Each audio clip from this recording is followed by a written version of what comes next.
Buenas tardes a todos. Para el inicio de esta conferencia les solicitamos poner sus celulares en modo avión. Esta conferencia será dictada en idioma inglés sin traducción simultánea.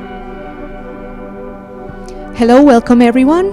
Thank you for coming here to join us for this seminar about digital twins technology advancements in China and their representative applications. The speaker today is Dr. Luo Shun. He's professor in computer digitalization. He's also full professor and researcher at China State Key Laboratory of Virtual Reality Technology and Systems. He graduated from University of Electronic Science and Technology in China in 1999 and in 2002 with bachelor and masters both in computer science. He graduated from University of Illinois at Chicago with a Ph.D. in computer science in 2008. Between 2007 and 2015, Dr. Luo worked at Motorola Labs and Qualcomm Research in the United States as a full-time researcher. Currently, he holds an appointment of International Project Director of the State Key Lab, board member, executive member of the International Collaborations Committee, and director of Technical Committee of Virtual Reality of China Computer Federation, CCF, executive member of the International Collaborations Committee of China Society of Image and Graphics, and co-director of China-Colombia Connected Universal Experiences Labs in Cali, Colombia.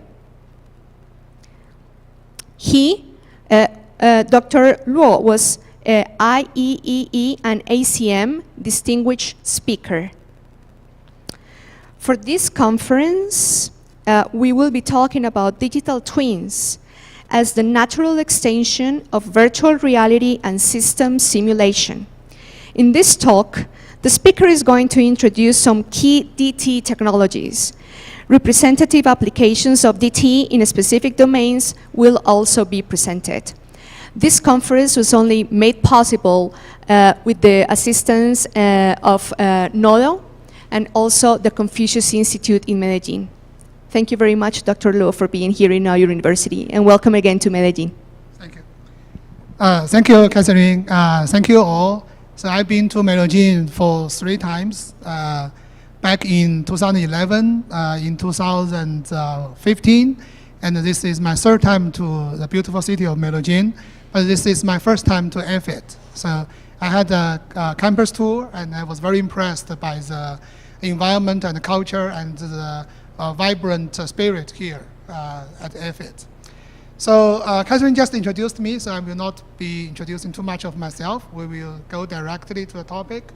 I had been a virtual reality researcher for over 20 years, but the virtual reality itself changed a lot in these 20 years. 20 years ago, when I was studying in Chicago, that we have head-mounted goggles, but at that time the main presentation form of virtual reality are projection-based systems.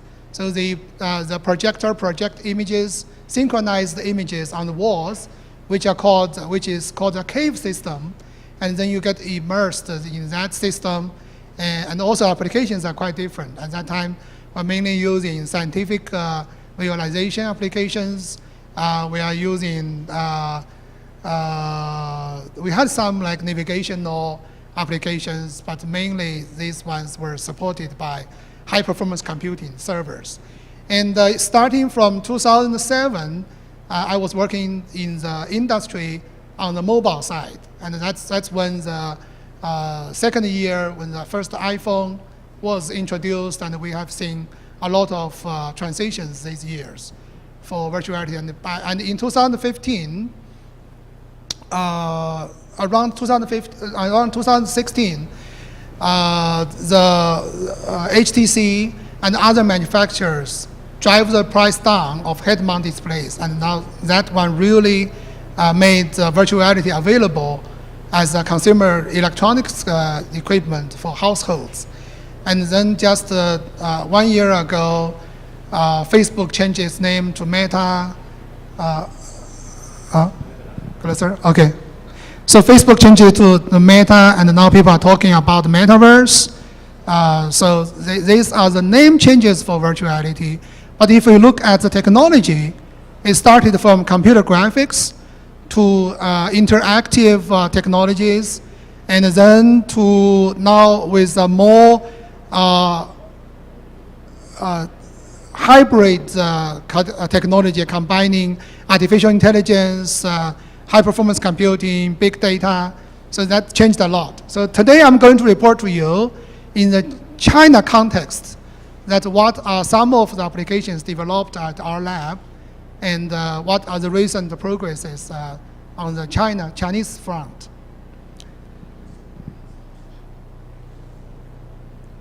So when we talk about the next generation information technologies, they are not usually designated as A, B, C, D, E's.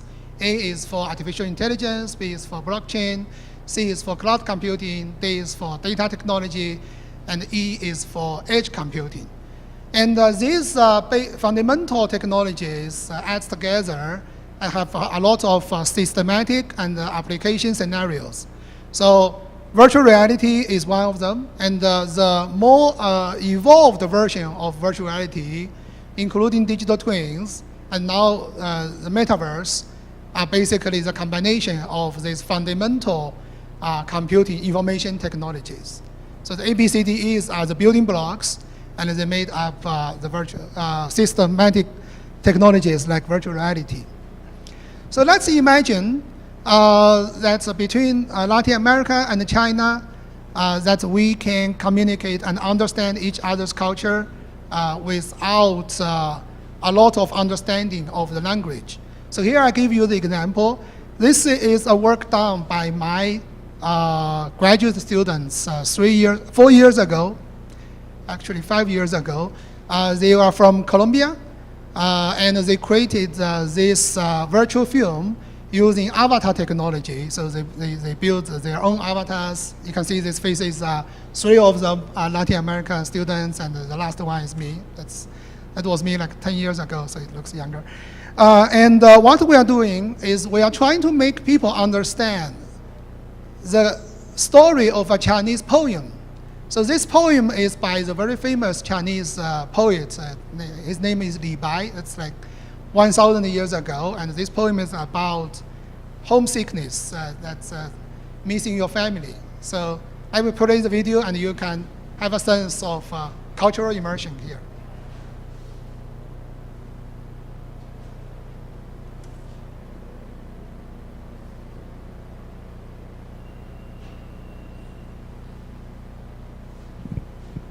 Oh, the sound is not playing? Okay. So do we have a microphone plug for the sound?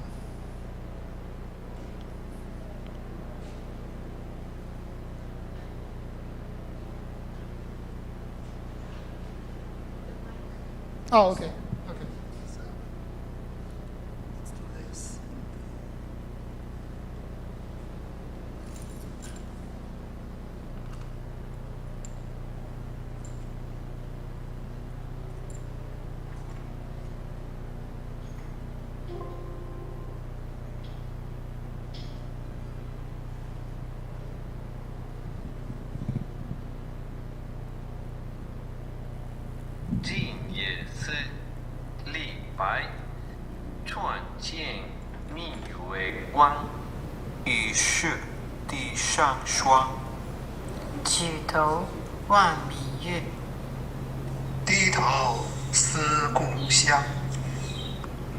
So we used this in a full moon evening, that with 4 friends, and they are reciting this poem to show that how they miss their family. And of course, this is a 3D immersive environment with the moon and other things. So you get, because all the poets you need to put in the correct context. So we are using a lot of the virtual reality to help bridge the gaps of people, that you create more feeling of immersion and the feeling of engagement. So this is a simple project, and then now. Okay. So also for some big events, like the Winter Olympics last year, it's not also for the World Cup last year, it's not readily available for everyone to go there and get immersed, get the experience of the event. So for that one, at the national level, we actually created virtual events with this one. This started from the Beijing Olympics back in 2008. So our lab created the whole opening ceremony of the Beijing Olympics. I'm going to show you a video of the 2008 Beijing Olympics. So at that time, the Olympic Stadium in Beijing was not yet built. The famous Olympic Stadium in Beijing was called the Bird Nest. And it is a very artistic design, but it was finished only 4 months before the opening ceremony. So there's no way that you can have dry runs. You can have practice drills in that one. So we created a virtual system, and all the camera positions and all the performers can use this system to calibrate their performance. I show you a video here.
So basically, they need to, So they need to do this in a virtual environment, and this virtual environment is also, if you are in computer graphics, you know, it's quite complex. So this needs real-time rendering and also a lot of interactive editing. So our lab built our own tool and engine just for the Summer Olympics, 2008 Summer Olympics. And you can see some of the performance. If you go to YouTube, actually you can see this. There are a lot of Chinese cultural performances here, like the big paper fan, the goddess of Chinese culture, etc., etc. So we had all of them simulated in this platform, and it's editable, and it's interactive, and you can adjust the camera positions. So that was 15 years ago. Okay, so now it goes back.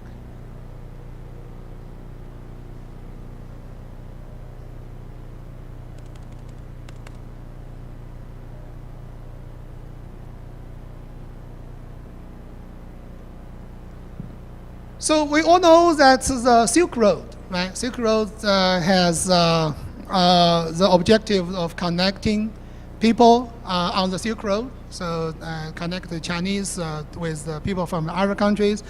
But imagine that we have a trip from China here, or from here to China, and the first barrier is the high cost. Right? It's not common for everyone to go to China every week. I would say maybe like a year. That's okay. And the other thing is it takes very long. That we are on exactly the opposite of the Earth. So I think the exact opposite point of the Earth is between Beijing and Buenos Aires. So let's say you dig a hole in Beijing, and if you keep digging, and you will meet Buenos Aires. So that's the longest distance in the world.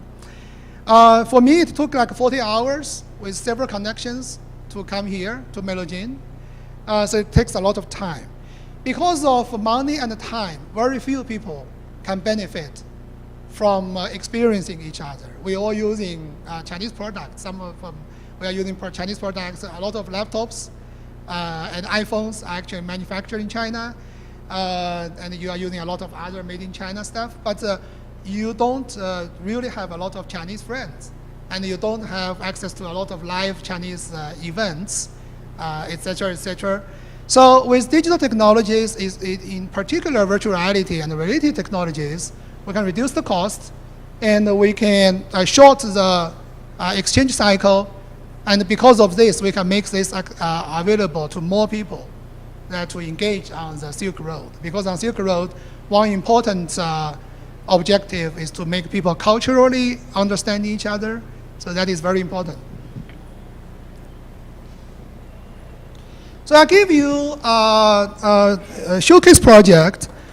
This is for a museum, a virtual museum of real collections that they show you the Confucius tradition of Chinese study and exams. So if we all know the Chinese work very hard, but you may not know the origin of that.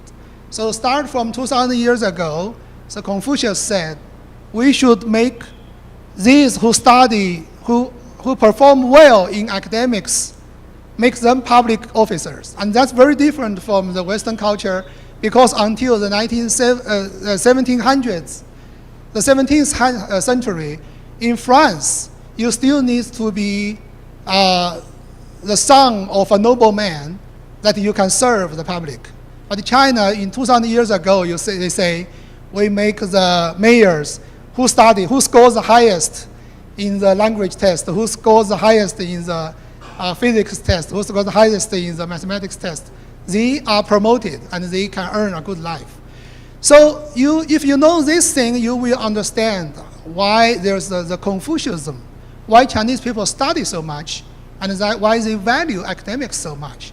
So we have this, over these 2,000 years, the collection of artifacts, but these artifacts are scattered at different museums. So if you want to have a feeling of these collections, you need to go to different museums in China. So back in 2016, so we created a virtual museum with the digitized collection of different museums, and we call it the 考试博物馆. That means the Museum of Examining Culture in China. So I show you this 考试博物馆 video. This is a virtual reality 3D fully navigatable system.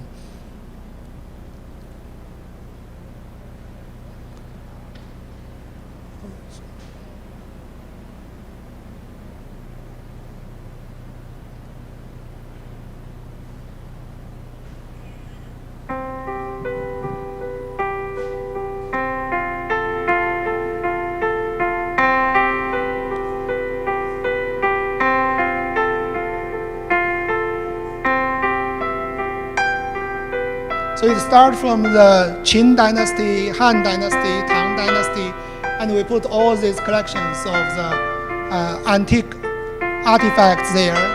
So you just visit this virtual museum once, and you get to know all the examination Confucianism-related culture in China. So several days ago, I went to the Museum de Oro, and that's my second time go there. And I was thinking that collectively, that Chinese and Colombians can digitize a lot of the Colombian culture elements and collections. I also went to the ongoing building today, and I saw you have this pottery, like 5,000 years ago. So we can digitize them, put it into a virtual museum, and that make that be known by more Chinese people. So this is like really facilitates the cultural change. So you can see this virtual reality, of course there are a lot of technology under that, because there's very large scale scene rendering and 3D reconstruction, etc., etc. But they serve the purpose of making people understand each other easier. So we are also recently talking to the Univaje in the Valle de Cauca department, and we are trying to create a digital museum for Jorge Isaacs, and create a virtual reality version of Hacienda Paradiso, which was the residence of the famous writer.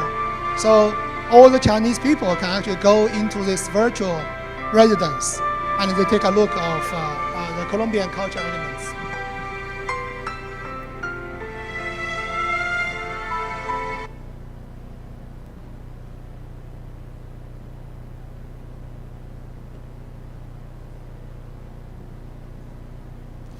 So another thing, concept that is difficult to explain is the Chinese character. So we all know the Chinese character comes from morphing the objects. You know they are modeled after objects. But if you just look at the characters nowadays, it's difficult to understand what kind of objects they are morphing. So in the ancient times, these characters are morphing the real objects. But with several thousand years of evolution, so now they change the present form. Also, we have simplifications of these characters that make them even difficult. So for this one, we created the morphing animation of the Chinese character along these years, start from the very early form that we use the 12 zodiac. We know that this year is rabbit, Año de Conejo. So we used these 12 animals and show you how they were originally shown in the Chinese character and why they evolved, how they evolved into the present form. So we use this to help the Confucius Institute student to understand the Chinese character. So I show you the video of this. "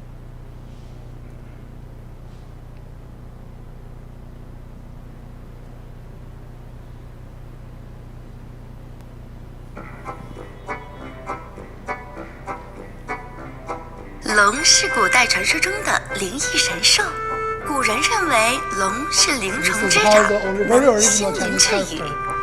甲骨文的“龙”字形象地描绘了龙的形象，上面是龙的犄角，下面是龙弯曲的身体。金文的“龙”字承袭甲骨文字形，笔画变得更加圆润。龙字发展到小篆，在金文字形的基础上进一步规整，右边龙的身躯渐渐与左边的龙头、龙身分开，字形演变为左右结构。龙字发展到隶书、楷书阶段，线条逐渐演变为笔画，形成了繁体的龙字。Okay, so this is like the complex concept explained 简化过程 using 中 morphing 通过 technology. 简化的形式，就成为我们今天的简化。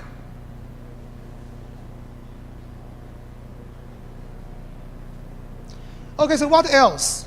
So music is a language that can be understood by all without actually learning each other's language and grammar.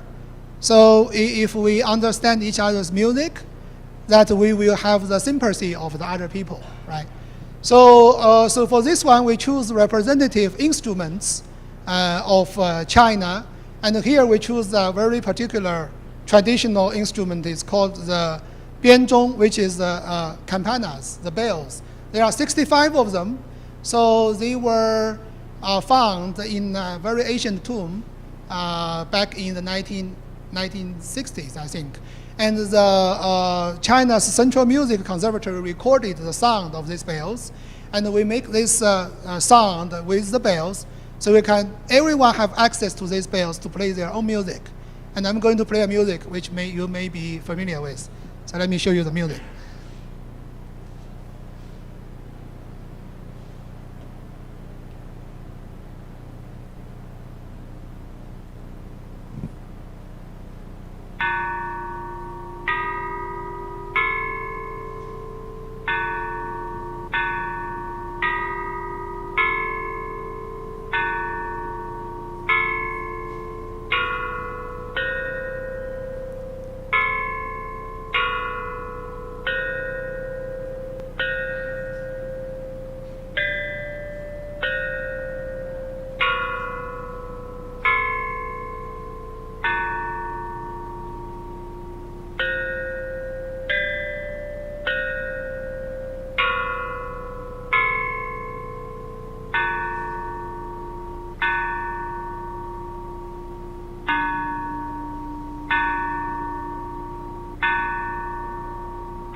So forgive my poor performance because I didn't learn music when I was a child. We studied too much math, physics, chemistry. So I'm very poor on the music, on the melody. But you can still tell the music, right? You know the melody. I think you don't? Okay, so my performance was bad. I think in Latin America it's called the Dos Campanas. Is it Dos Campanas? Dos Campanas. So in China it's called the Two Tigers. Yeah, but this is a song that is widely adapted into different culture.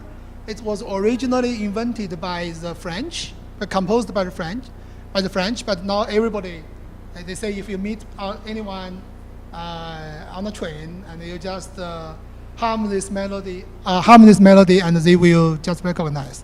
Obviously, my music is so bad that even with this, I didn't bring you up to have that feeling. So, okay, I will improve on that part. But so this is just the bells, and the bells is you are listening to sound 2,000 years ago. This is a true bell sound from the very same bells, and we digitized them. And if you hit harder, you actually we use algorithm to use physics to adjust the sound. So as if you are actually hitting, the sound is acoustics characteristics is also conforming to the bell characteristics themselves. So you are actually playing the 2,000-year bells. So inspired by that, we are now creating a collection of Chinese and Colombian folk instruments. So we already created 50 of them, and I show you some of these digitized instruments.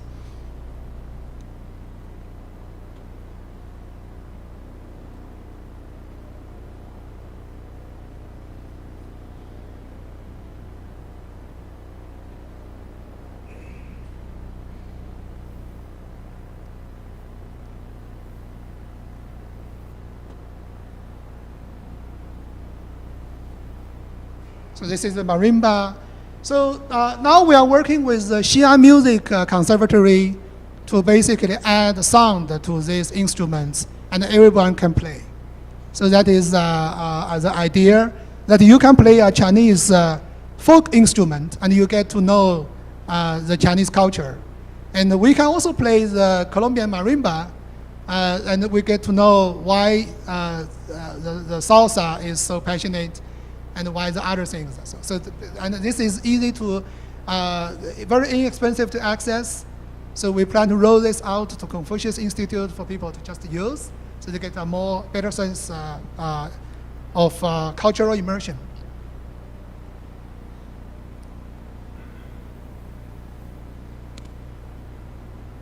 Okay, so another one is you heard about some Chinese universities. And very few Chinese students get to know the Latin American universities. If you talk to one of the friends you meet online, and you describe EAFIT, it is very difficult, right? So you have to say, okay, our university is more contemporary style, and we have like 7 large buildings, and we have a botanical garden. So that's very easy to very difficult to describe. And also, if you look on Google Earth, the information is not up to date, and also it's not at the resolution that's enough for you to navigate the campus, right? However, fully reconstruct the campus manually takes a lot of effort. So we are using 3D reconstruction technology and to create a virtual world, and then we use some intelligent algorithm to do the hole filling, quality improvement. We polish these models and make these models capable of navigation. So you can actually navigate in this model. So I show you several Chinese universities, and I will show you one Colombian university. So let me show you.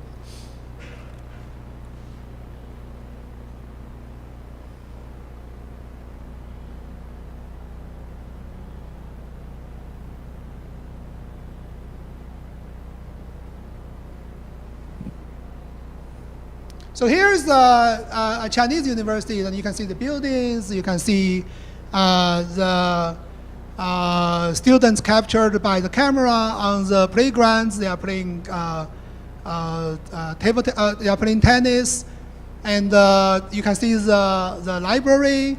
And the idea is this can help to attract Colombian students to go to this university to study. And we can do the same thing for EAFIT. So, starting in 2017, we started a national science and national fundamental research project that is to use fusion the data source from students' phones, from UAV footage, from other professional cameras. We fuse these data sets together, and we can create a high-resolution, high-fidelity version of the campus.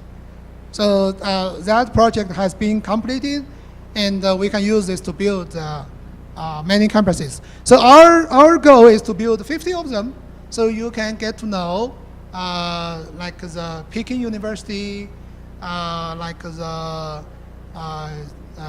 university in Shanghai, university in Suzhou, university in other Chinese cities, right?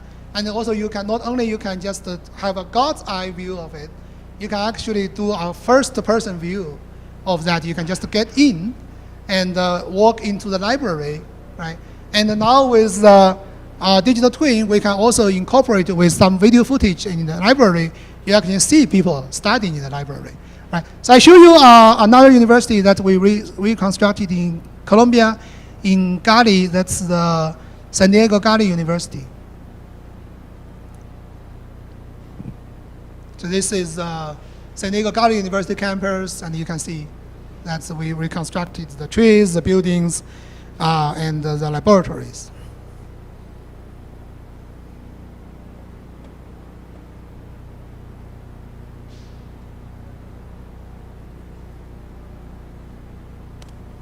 Okay, so we know that in Bogota we are building Metro Line 1, right? So for our existing city, how could we create a digital twin version of it, adding both the 3D model of the city and also dynamic elements, so you can have the feeling of different dynamics, how they could affect the city.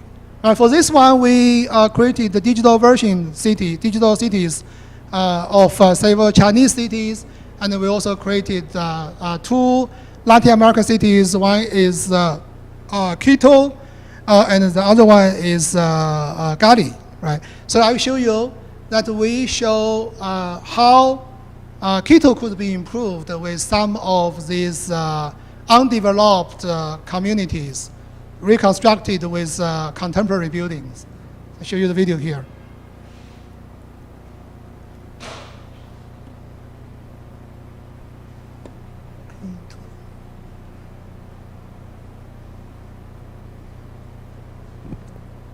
So this is the city of Quito, and we use the fused data from the satellite imagery and also some of the other photo sets, and then created a digital version of the Quito. And for this one, I think the projection is not very good, but we did the image analysis, identified these undeveloped blocks, and we put the contemporary buildings on that, so people can have a feeling of how Quito will be if these communities are improved.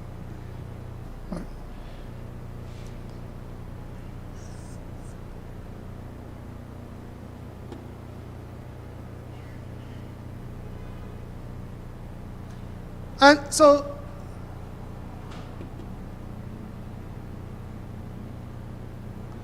on this digital foundation, you can do a lot. You can play with a lot of things, right? So you can actually create like virtual buildings, and you render it. So you have a more modernized city of Quito. So this is a fully digital reconstructed Quito with the same terrain, but with completely buildings. So this you can see that's how Quito. So you can basically change Quito into a European style. You can change Quito into like Quito 2,000 years ago. I guess 2,000 years ago there were no buildings in Quito. But basically you can do a lot of things if you can digitize the terrain, right? So you can basically, once you can digitize, you can edit. So that's the idea of the digitization project technologies.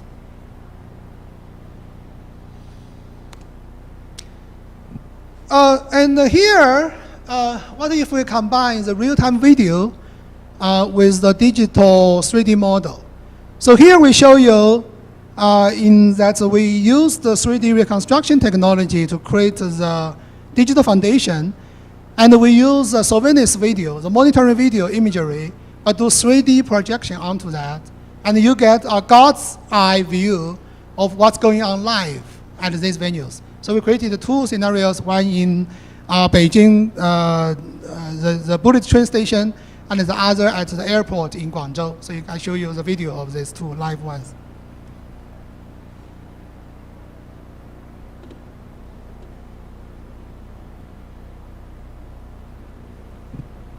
So this one you can see we are combining multiple real-time monitoring video with the 3D model of the bullet train station, and you can see a live 3D version of it, but in a God's eye view, right? So now you can see what's going on at the square in front of the train station and at other spots. So this is, and you can see like each camera view is actually 2D, but we did the 2D to 3D projection. So you are actually seeing that in the 3D space. So this is for the train station, and I show you the one that's at the airport.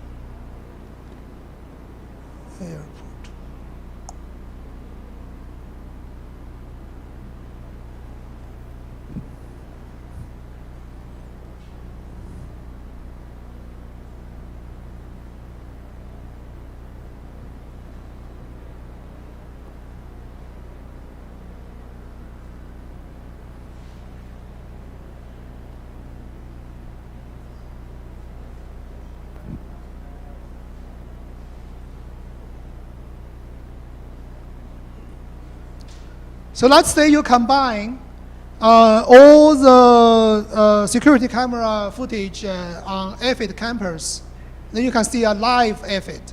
Right? It's not just a pure virtual EAFIT. This is kind of like a low resolution digital twin of the real EAFIT. Right? So if you put everything in a 3D space. So this is one of the research that is also sponsored by Chinese Ministry of Science and Technology.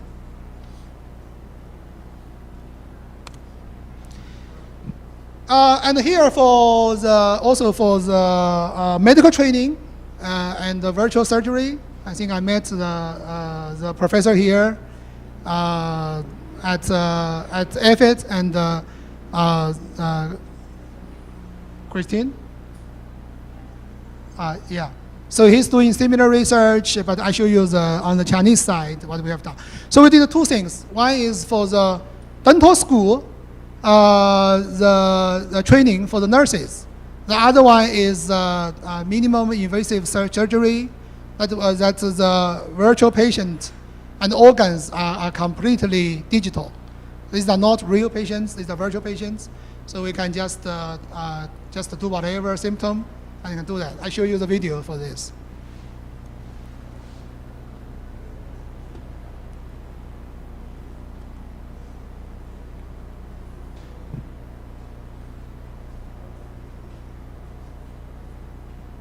So in this one, this is a training system.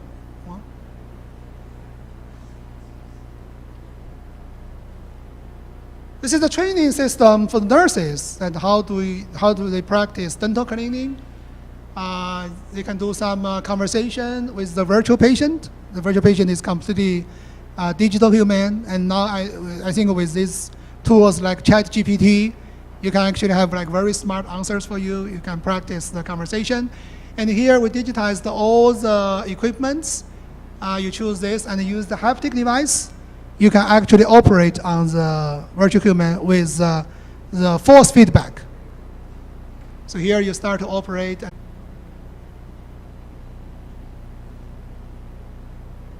And you start working on the teeth.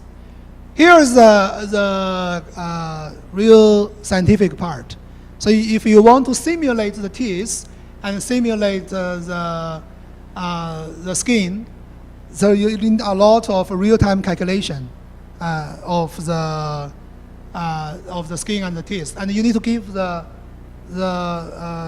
nurse very accurate force feedback, because later when they operate on real people, they have to be gentle.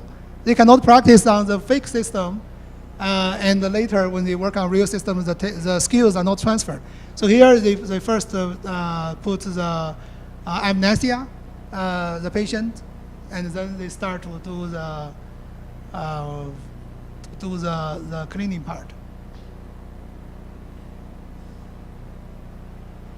And also, all these steps are recorded and evaluated. So if you have done something wrong, you will get feedback, and also it can be played repeatedly, so you can keep practicing until you improve your skills.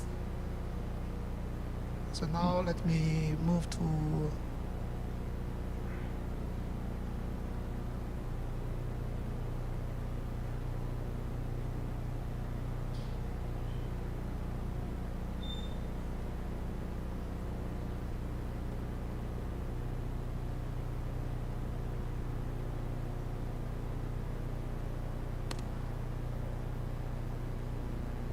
Okay, so we had, starting from 2016, that we accepted Latin American students into our laboratory, and they created a lot of work, including these cultural things and also the virtual film and other virtual reality projects.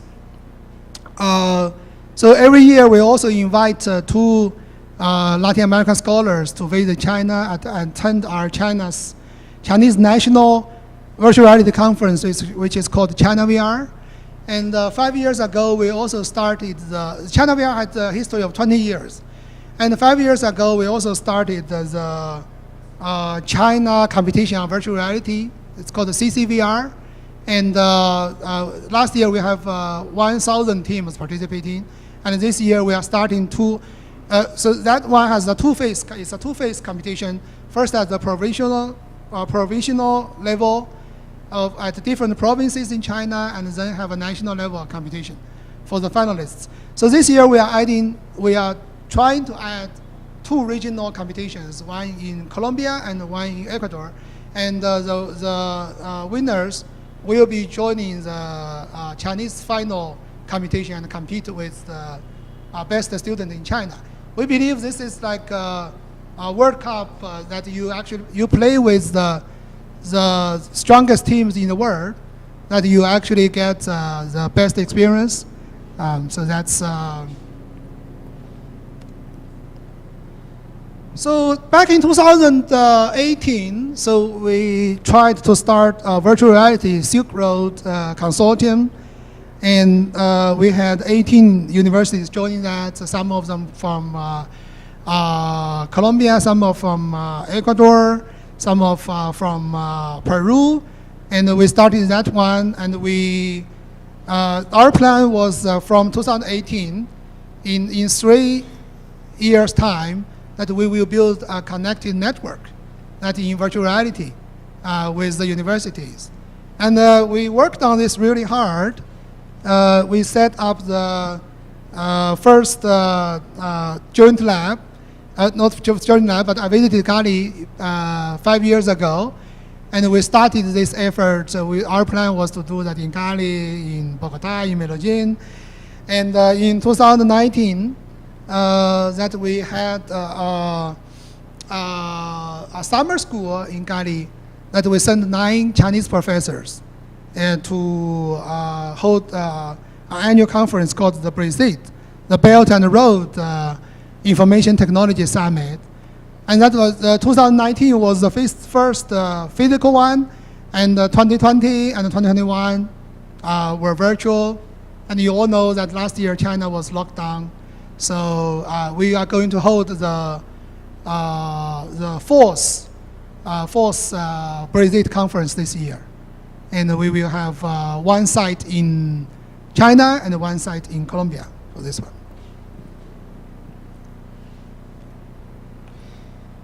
So I mentioned to you earlier that digital twin is the evolution of virtual reality. So we are creating a digital twin version of one of Colombia's major port, the port of Buenaventura.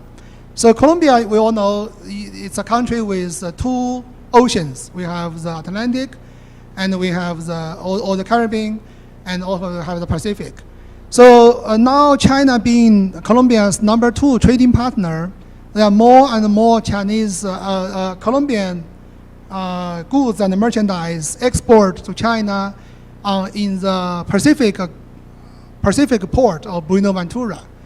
So Buenaventura has the plan to basically rebuild the port at an island, which is Isla de Cangrejo, the Crab Island.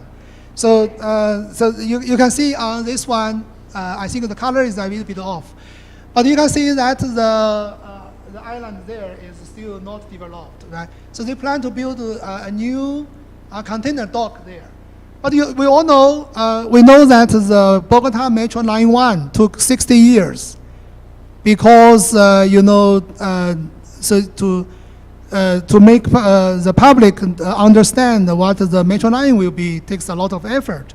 So why don't we just make a digital version of the Crab Island so we can basically do the virtual construction on this digital twin version of the Crab Island.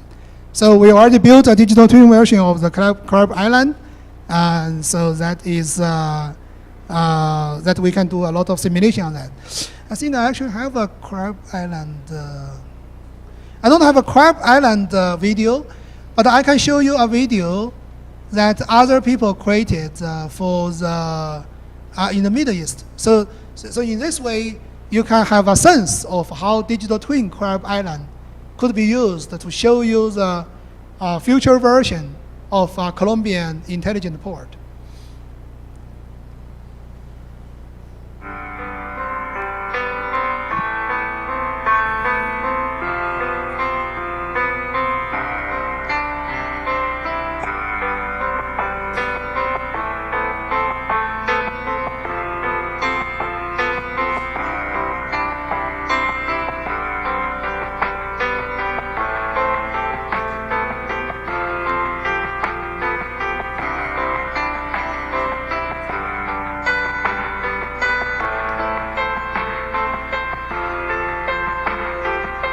So here is the digital twin of the Jeb Ali port, and all these boats, container boats, their positions are tracked by the satellite, global satellite system.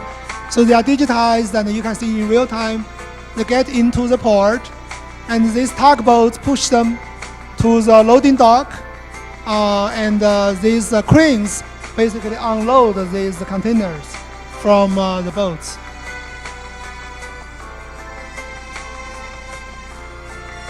So let's imagine in the digital twin world, we can create a future Buenaventura port on Crab Island. And that's not difficult to do because we can create the digital foundation of Crab Island. Then we can do a lot of 3D editing, data-driven model generation, right? So you can have that. And then you can have the Colombian version of this animation to show people how future Colombian ports will be. Right, so that's very interesting.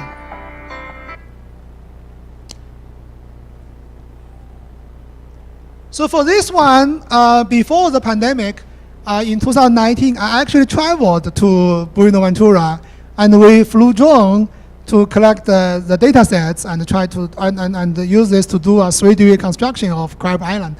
But here you can see how how beautiful Crab Island is, and just imagine, let's say, after 30 years, how it will turn into a modern port. Right. So I hope you know, it won't take as many years as the Bogota Metro. So, but you know, the port of Shanghai is the #1 port in size in the world. However, the port of Shanghai 40 years ago, I would say 50 years ago, 40 years ago, a majority of the port is on the Pudong Island. Now if you go to China, you go to the major international airport in Shanghai, you see a very modernized city, right? So it's like New York, it's like Paris, it's like Amsterdam. But 40 years ago, the Pudong Island was just like this. It was not completely like this, but largely like this. It's in the wilderness. So Chinese people take a lot of construction work to turn that into a modern city. So now with the digital twin Crab Island, we can show you now. We don't need to wait for 60 years. We don't need to wait for 3 years. We can show you right now, like how the Crab Island it became an intelligent port, just as your video just seen. Right? So this was, however, the pandemic. This is actually my second visit after 2020, January 2020, because we pretty much stayed in China for 3 years. So, but we are catching up because this year is the year of the rabbit, and we will be fast to just make up for the time lost.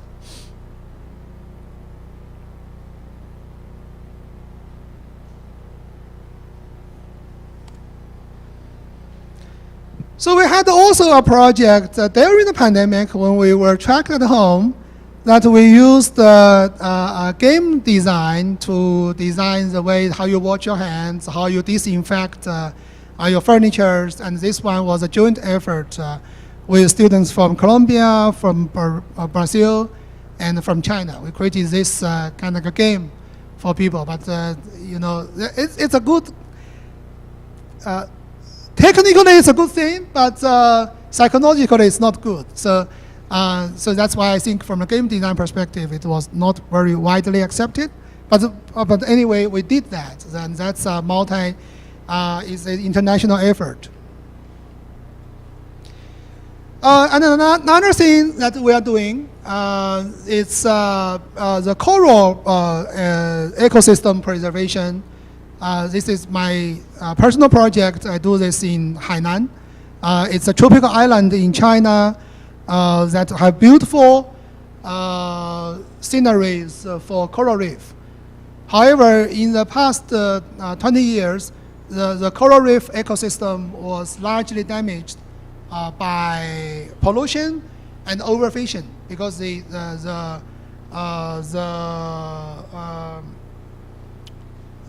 coral eater, the starfish, the predator of starfish was overly fished by the Chinese fishermen, and that made the outbreak of the starfish, and the starfish eats the coral, and these corals die, and the coral reef system was damaged. So we created a digital twin version of the ocean. We used several key technologies. I'm going to show you in detail, but I first show you the video, and we used multiple behavior models and also sensors in the seabed that we use this to reinterpret what's happening under sea, right? And this one we are also now do the joint work with Simon Bolivar University in Barranquilla. We are using this one for Colombian coral reef restoration, right? So I first show you the video of this.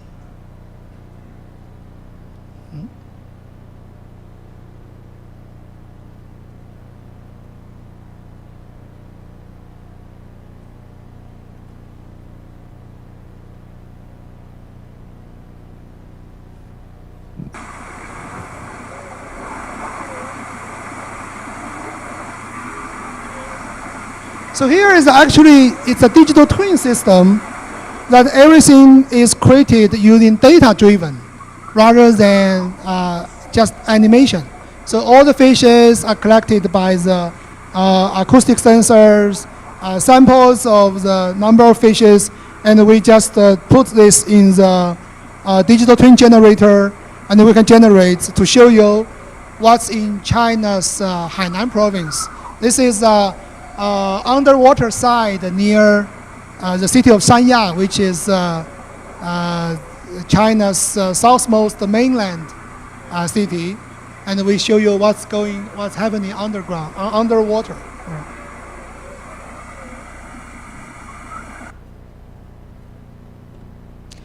And here we are actually driven. This model is driven by quite complex models. For example, all the fishes here, they are computed fishes. So these fishes are we use the biology knowledge to do the fishes and identify the relationship between the predator and the prey. And we calculate the school of fishes. So these are the fishes. Not only for these fishes, all the coral here are also computed. So we show you coral. So we are using algorithm to compute the coral in the water. So all these corals they conform to the real coral growth pattern, and they are driven by the data collected from field observation. Because in coral reef preservation, if you have some background of it, you know that people actually do scuba diving, and they go there and watch the coral, and they just keep the log of the observation. But with the data they collected, that we can use digital twin technology to calculate the coral, so you can get an idea of what's going on in that region. And this model is actually quite accurate. We had a paper published for this algorithm to calculate the corals. And we also do basically the model for the for the shells, right? So for this one, we did the shell calculation, and here I show you coral shell. Okay, that's pretty much enough. Okay, so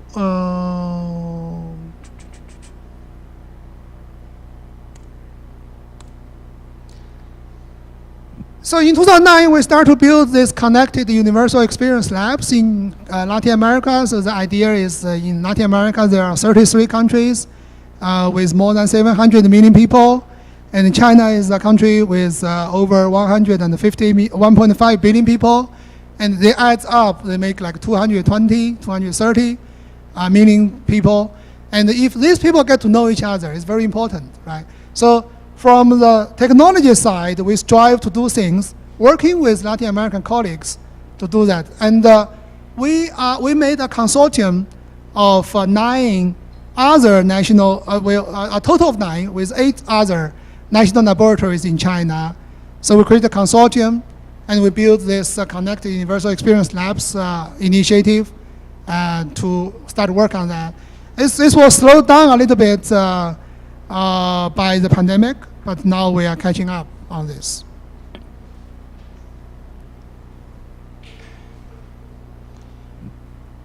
To build a digital world that needs the participation of more people, in particular more young people.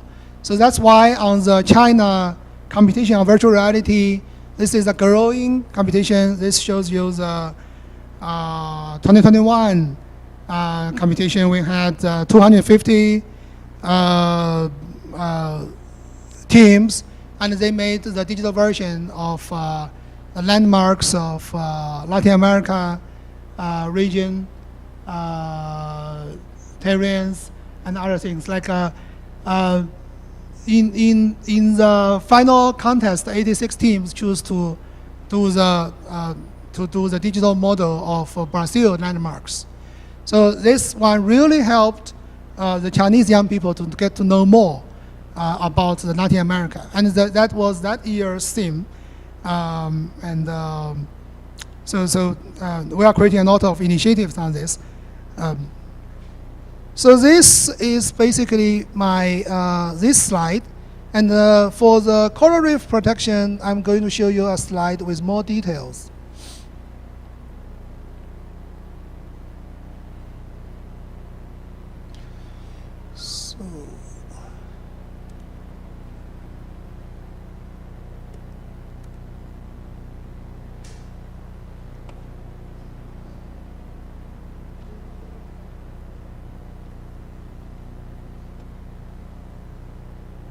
So just to give you more background on the coral reef protection project, because that will be my main focus for the next several years. We are setting up a working station on Rosario Island, that we will have a collaborative effort between Chinese and Colombian teams to study the coral in South China Sea and also study the coral in the Colombian Caribbean.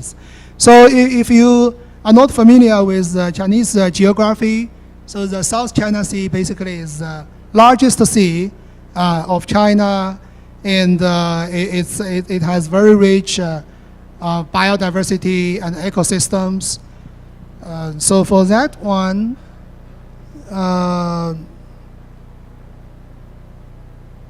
and also it is heavily disturbed by human activities and also by pollution, etc. So if you look internationally, the European Union actually had two initiatives to do their own digital twin ocean. They are not yet doing the biodiversity, but they focus on the water body management. This one needs a lot of data collection, needs a lot of infrastructure building. So I guess although Latin American countries put a lot of attention on the ecosystem preservation and biodiversity, but you can hardly benefit from the European projects. So I believe that we are actually the first science and technology team that are working on a digital twin for the Colombian Caribbean ecosystems. So I show you some of the technical details. So this one, to build a digital twin, you start from the individual sea animals. That for the fishes, you have just see fish, you see the shells, you see the coral. So here, we first built the 3D models of them. We use the growth pattern collected by the biologists, and to make these fishes and the shells and other things grow as they should be in the digital twin world. And if you put them in a metaverse, they will be automatically changing themselves. They emerge, they grow, they die, right? So this is the first layer of digital twin. And in the second layer of digital twin, that we use group behaviors. So from individual sea creature, sea animal, that we can simulate the group of animals. That we can show you the different behavior.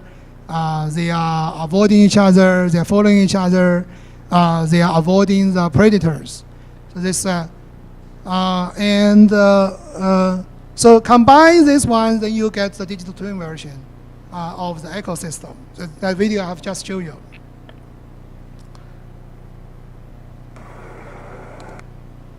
Okay, so what about another important ecosystem, the mangrove system? So this one is also it's a secondary ecosystem for biodiversity, and mangroves are very common in China's Hainan province, in Southeast Asia, and also in Colombia's Pacific coast. So on your Caribbean coast, you don't have many. I don't record that there are mangroves in the Atlantic coast, but on the Pacific coast, there are mangroves, and these mangroves are also under threat of local construction, of some of the pollution, and other things. So we are creating digital twin for the mangroves. So here, that is the background of the mangrove. So we use the computer algorithm like L systems create the mangrove. So we can create, we can grow the mangrove, individual mangrove, and we add stochastic factors to the mangrove. Then you can get a forest of mangroves. And for this one, once we have the digital mangrove forest, we can add fishes onto that. We can add crabs onto that. Then you have a real digital twin mangrove ecosystem. Right? So this is the mangrove. And also we are creating digital twin for the shells, because the shells are mathematically computable. So we are using this to create the digital shells. So the idea is in the metaverse or in the digital twin world, if you see a shell, that shell should not be always the same. If you visit the metaverse 10 years now and 10 years after, you should not think the shell is the same, right? The shell should grow bigger and should change its form. So I think you have watched the film Inception. That's by the DiCaprio. Yeah, so they build a digital world that in your dream, that everything is very real and it's hard to tell the difference. Imagine that it's in the digital world that there are shells, and you go there. After 2 years, you found the shells are the same. Then you say, okay, this is a fake world. I must be in Inception, right? I must be in my dream. However, if we use digital twin for these shells, then you cannot tell, because these shells behave just like real shells, like they grow. Right? So these are the shell that we created, and we use the CAT scan to gather the data from real shell, and then they created and 3D reconstruct these shells. So these shells are very same to the very shell. So several days ago, I was in the Museo di Osso, Oro, and I found the ancient residents of Colombia. They also have golden shells. So one was use gold foil to wrap around the real shell, and several others were kind of like modeled, purely gold molded shells. So now I'm trying to do the 3D reconstruction. Well, of course, I cannot CAT scan this because these are Colombia's national treasures, but I will take multiple angle photos and use our technology to try to give people a digital version of these shells. So that's my, and buy 5,000 peso a ticket. Probably I can go there 10 times, and I can collect enough information to digitize these shells. So that's my idea. So yeah, I hope that I will have more Colombian colleagues joining me for that effort, because these are Colombian national treasures, right? So, and for the Staghorn coral, that we use the other algorithm to calculate the corals, because the most important ecosystem maintaining coral is the Staghorn coral, and they are hard corals. For soft coral, they don't contribute much to the ecosystem. So here we do this one, and we use a space colonization algorithm, and we do this, and basically we can grow the coral, and by adjusting the parameters, you can get the different shape of corals. And if we do regression of real coral against our models, you can fine-tune these models, and we have the right parameter. So now we are also using the sea surface temperature collected by the United States satellites. This information, this data were available starting from like 30 years ago. So you can use these ones to, because the sea surface temperature is also a very important factor for coral growth. So we incorporate this into the digital twin coral, then we can very accurately predict how the corals grow, right? And then create digital twins of the coral projects. So you can see some of the coral. So now we are using this for the South China Sea Museum, and we are using this for the Tropical Ocean Research Institute, and we are also working with teams from Colombia and Peru. So recently there are a lot of instability in Peru, that things get slowed down. So it's not easy to be a scientist because there are a lot of unexpected, unpredicted things that often interrupt your projects. But last year, we did work with a Peru colleague. I'm not sure if you are aware, but last February, there was a refinery leak near Lima. So there were crude oil leak into the ocean, and that leak basically endangered the Peru seabirds, because there are a lot of birds actually near Lima, and because of the ocean was polluted, so they get crude oil and these birds die. Right, so we actually built digital twin versions that to show how the spread of the oil on the sea surface will affect the birds' living condition. And the Peru government used that as a reference when they decide how much they should fine the Spanish oil company. Because you don't fine just for the cleaning cost, you also fine the company based on the judgment of how much long-term damage it caused to the ecosystem. So using our digital twin model that we did the prediction, and they were able to use this for to figure out the amount of fines. So these are some of our research at the National Laboratory, State Key Laboratory for Virtual Reality. And as I mentioned, we had a long history of collaborating with Colombian colleagues, and we had our initiative to further expand this collaboration. So now the pandemic finally ends, and I hope that the colleagues from universities like EAFIT and the young people will join these global initiatives and projects, and we together make some achievements on that. So these are my, this concludes my talk. Yeah, thank you.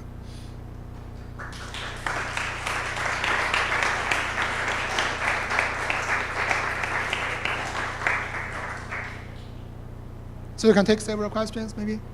Yeah. Yes.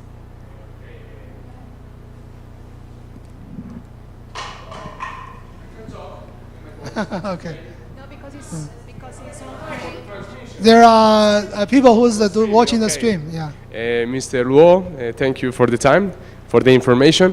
When I researched the digital twin, you in the starting of the conference, you talk about blockchain, IoT. I would like to know how are you mixing the virtualization with the Internet of Things systems? For example, are you using, for example, the sensors of pH in the biosphere? Because I look really interested in this application for the care of the biosphere. This is my first question. How do you mix? And the second one, how can I access to the application of the belts? The 2,000 years ago. The bells are going to be deployed at the Confucius Institute here. So I guess within this year, you should be able to get access to them. Yeah. Oh, and the museum. I would like to the museum of the first museum you show, virtualization of the museum. Can I access to this museum? Yeah, that museum is actually it's a virtual reality system that could be distributed. But we are doing the interpretation of the language because we don't have a Spanish version for that. That's the sad part because they are relatively smaller group of Spanish learners in China. But we are trying to, because for that museum, you also need a lot of narratives, introductions. So that's that work is ongoing. But we will release it. Yeah, the purpose to build the museum is to release it to public. Yes. Yeah. So back to that. So It's okay. Okay. So back to your first question. That's yes, because digital twin is both data and the model driven. That we do need to have data for that. So for the Coral Reef project, we use the two data sources. Actually, we use the two remote sensing data sources. One is the sea surface temperature, and the American satellites actually report that daily, on a daily basis. You can get the sea surface temperature anywhere in the world at a 5 kilometer resolution, and you can get the sea surface temperature. And they also report the, yeah, sorry for my English, the coral,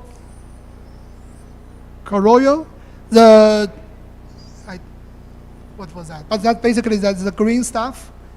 That's in the leaves. That they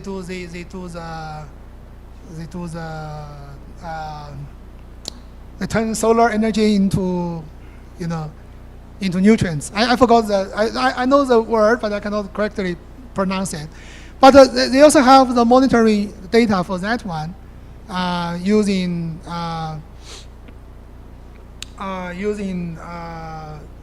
different spectrum of light. So for that, and that data reports the water quality. So we use these two data, and these are more global data at 5 kilometer resolution. And for a specific coral reef in Sanya, that we actually have underwater sensors. But these sensors are not cameras. These sensors, they sense like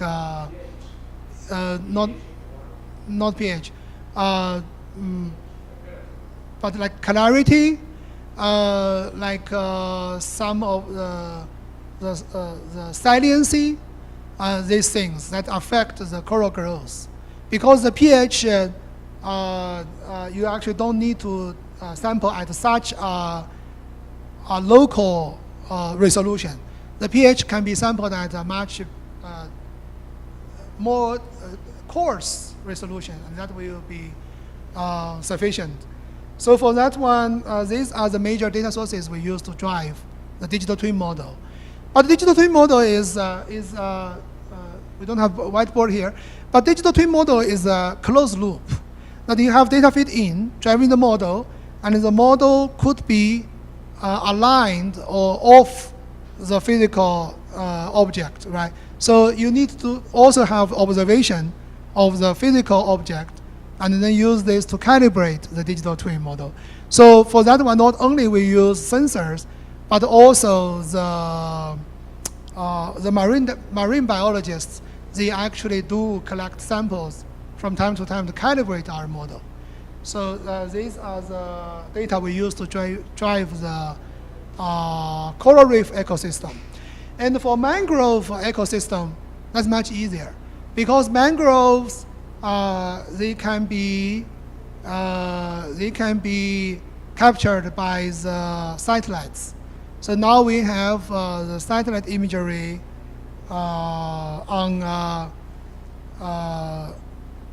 semi-weekly basis of the mangrove forest. So we use our algorithm to calculate the mangrove forest, and then we compare that with remote sensing data. Then we can calibrate the model twice a week, and that is quite accurate actually.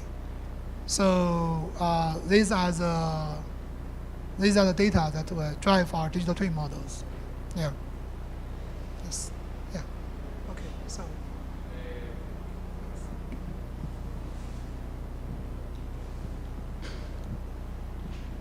Uh, I'm not sure if I didn't listen correctly, or can you please tell me how much does it cost to make a digital twin of a place like the Crab Island?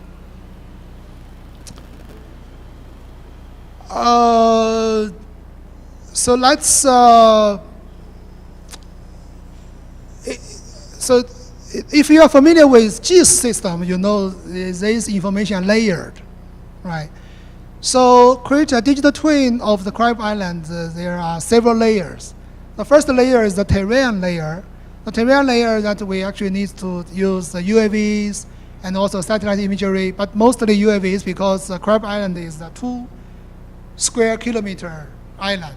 So if you use satellite imagery, the resolution won't be good enough.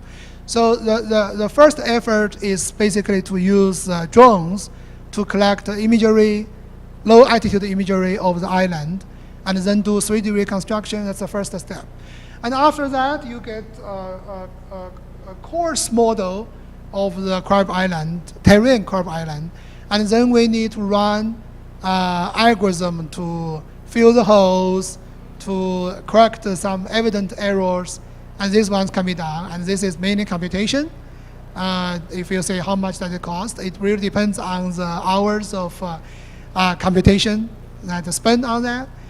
And after that, then you have a lot of modeling of these constructions, and these constructions are actually they take 3D modelers to model, and then you need to incorporate data, and for that one.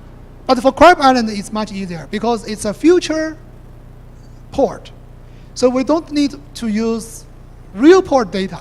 But if we do a digital twin version of operating port or airport, let's say the El Dorado Airport in Bogota, then you need to plug in the real port, a lot of sensors data from the real airport. And that one takes like a lot of device upgrading, so on and so forth. For Crab Island, it's much easier. This is, we basically just add we use the terrain layer, and we use the construction layer, and we use synthesized data layer. So the data is man-made. The data is not real, but we use that to drive a futuristic Crab Island. So yeah, I think that's, we don't know the cost because, you know, it's hard to judge by dollars or pesos. They fluctuate so much. Yeah, it's hard to say. Yeah. When you showed us the city landscapes, like the bird's eye view of the cities, I was instantly reminded of a show that came on Netflix a couple of months ago called The $1 Billion Code.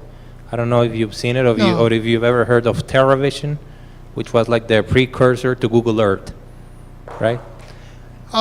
Yes, I know the keyhole satellites. Yeah, they may have different name, but yes. And what they showed there is that they, ever since back then, back in the 90s, they have a vision of achieving this. But of course, the technology wasn't quite there yet, and people didn't believe that it could be done, so it didn't show a lot of support. Besides the technology and the processing power, which has obviously increased, and the interest, what else has changed between then and now so that this can now be more achievable and has seen more applications? It can sort of become more mainstream. And what are some of the challenges ahead for this to become sort of more of a part of our everyday lives, or, you know, professional education? All of the cases that you showed us there. Yes. Thank you. So back in 2003, when I started my PhD at University of Illinois Chicago, at that time Google acquired the company, Keyhole Company, which provides a high resolution satellite image, and they started to build Google Earth. And I think maybe that's, I don't know, but that time it was called Keyhole, and then it was acquired by Google. They used it to build Google Earth. And to build a digital version of the static Earth, the main challenge is really the satellite imagery resolution, the update frequency, and the amount of satellite imagery. because if we get to more background of satellite, the satellites are they are transponders, more transponders than processors. So they basically take image, but they cannot process there, so they have to transmit it back to the Earth. And before, the onboard computation technology was not there. So you actually need to transmit a lot of data with a very limited communication channel, right? So that was the main bottleneck of that. And now a lot of satellites are smart satellites. They can actually do some of the processing on the satellite. And they do compression, they do like other things that highly improve the efficiency. So you can have better satellite imagery with less bandwidth. So that's number one, for a single satellite. The other one is the number of satellites exploded. That we all know the star chain, right? And I'm not going to comment on star chain, but because I don't know much about it. But let's talk about the Chinese satellites. So in China, we have several constellations. We have the Jilin 1号, which is Jilin #1 constellation. That started about 7 years ago. And now that one has over 130 satellites in the constellation. And that one is a remote sensing constellation. So of course, with technologies developed by SpaceX, that's the cost to launch a satellite. I would say it's still not cheap, but it's much economical than before. So now we have more satellites that can collect information, and that helped on the static construction part of the digital Earth. And several years ago, I think Google on its I/O conference also showcased a video that they show kind of like omni-angle view of the planes taking off at the Beijing Capital Airport. And so that is to show how Google Earth can bring in video footage and basically project onto that Earth. And I forgot what it was, Larry Page or Sergey Brin. He said, like, in the next 10 years, like, we are going to see your neighbors walking on Google Earth. But it's still not there. I think it is not there. That's because the information data stream integration is not there yet. You can see in our research some of the precursors of this, like if you incorporate the surveillance video, you incorporate all these other sensors, that you can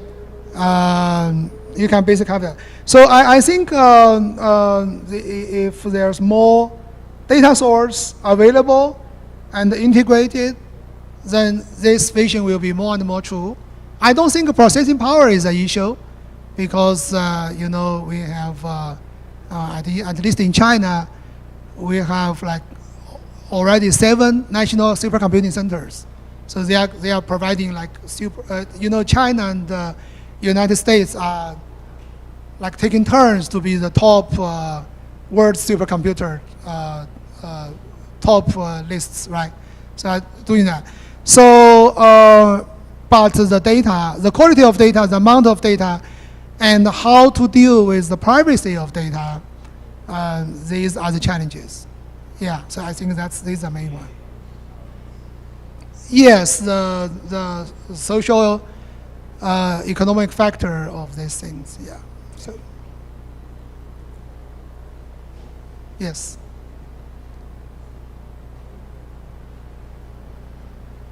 Hello? Okay. Hi, thank you so much for the talk. Very interesting, very broad portfolio that you showed us. I was wondering if you could tell us a little bit more about kind of the criteria. How do you get to choose specific projects to work on, basically? Because they're so diverse, they're so broad that I was wondering, like, what are the more important factors that you choose in order to work on a specific project, specifically, for example, the portfolio on all the projects related to Colombia? Like, how do you get to, in terms of partners, in terms of available data, in terms of complexity, etc.? What can you tell us about that? Thank you.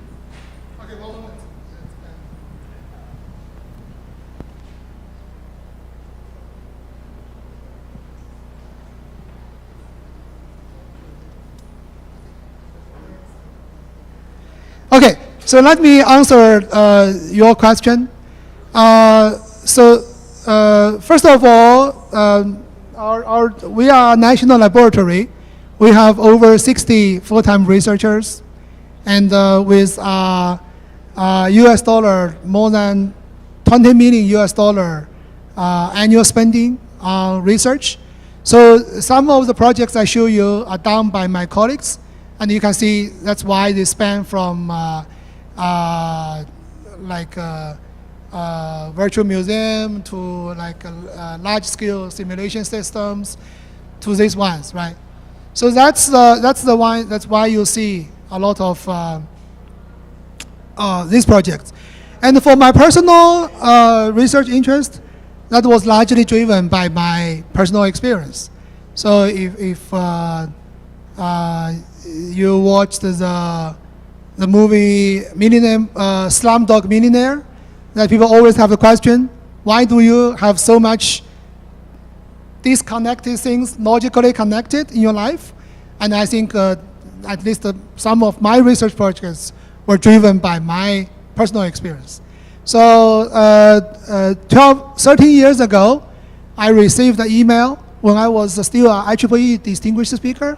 I received an email from conference organizers in Bogota asking me to be one of the keynote speakers to give a talk. And at that time, Latin America and Colombia was completely, unknown territory to me, but I was brave enough to come, and I got fond of this region, and I made friends. So for many years, and also found later when I go back to China as a professor, I admit the students from this region into our lab.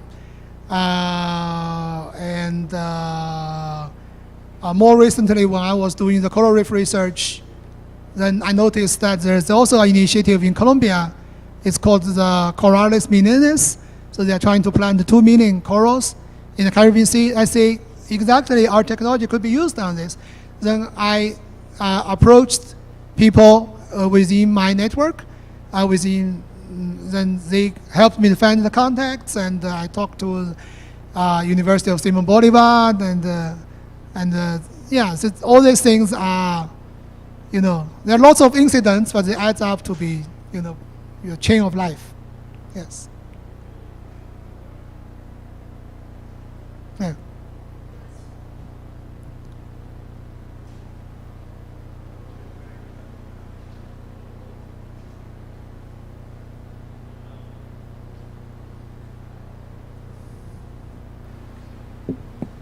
Okay. First of all, thank you for the conference and welcome to Colombia. I have one question. According to Chinese experience, what is the main role of government or public administration to bring digital and good services to the society, such as that kind of service that you tell us today? This is my question. Yeah, so this is a more general question because we are talking about digital services. But today I talked mostly about digital twin technology and some prototypes. But I'm not sure if I answered exactly to your question, but in China, almost all universities are public. So Chinese funding agencies, like the Ministry of Science and Technology and the National Science Foundation of China, they did invest a lot in the applied, in the fundamental and applied research. So China National Science Foundation spend about like $6 to $8 billion a year to fund projects. So a lot of our projects are supported by these funding sources. Yeah. But for digital service to society, I'm not an expert on that. So.